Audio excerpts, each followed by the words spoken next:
from Brea, California, and I think if I think of my childhood, firecrackers, 4th of July, and opened them up and explored them, and there was funny little squiggly lines in there.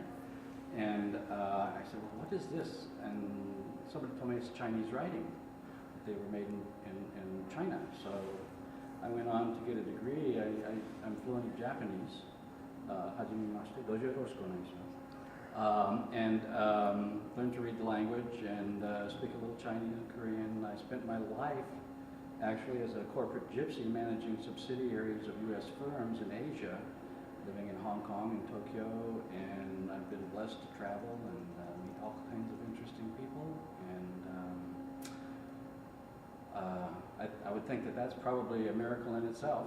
And that all started out of a July 4th firecracker? That's right. That's what inspired me. So it was just something totally different from a small town boy growing up in Colorado, and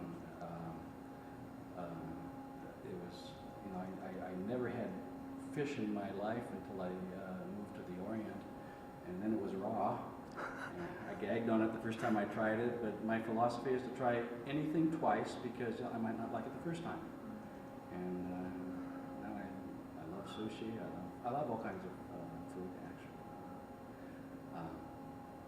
actually. And in the Orient, all those years you spent there, what's one of the miracle experiences happened to you in the Orient? Oh, gee, I would think I met some very interesting people. I've been complimented on my singing ability in Japan at the karaoke by the editor-in-chief of the Nagoya newspaper. At one of those places, I met the chief of police of the Imperial Guard. So I've met some very interesting people along the way. I've traveled all over the back alleys of some of the dirtiest cities in Asia and never been touched by, I think except for in China, I ate at the restaurant where the Gang of Four started the Cultural Revolution. And I was careful only to drink bottled beer and shelled peanuts and so forth, but I got amoebic dysentery. Luckily, I made it back to Hong Kong before it hit me because I was totally incapacitated. They had to hospital. Only time in my life I was ever hospitalized because they thought it was cholera. But I was totally debilitated. I never felt so helpless, and it was from a little bug that I couldn't even see. I would consider my survival in that case a miracle, because had I not made it back to Hong Kong and it hit me while I was in China, I probably would not have survived.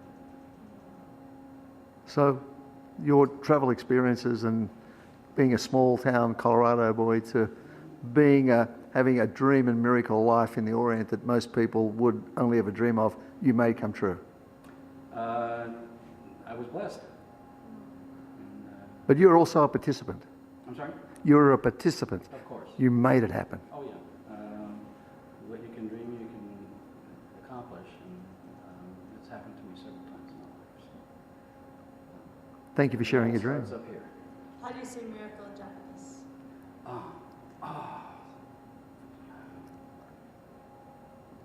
You know, I've got a mental block. I forgot.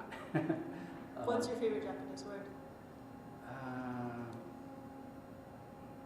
would say yoroshiku. Please accept me.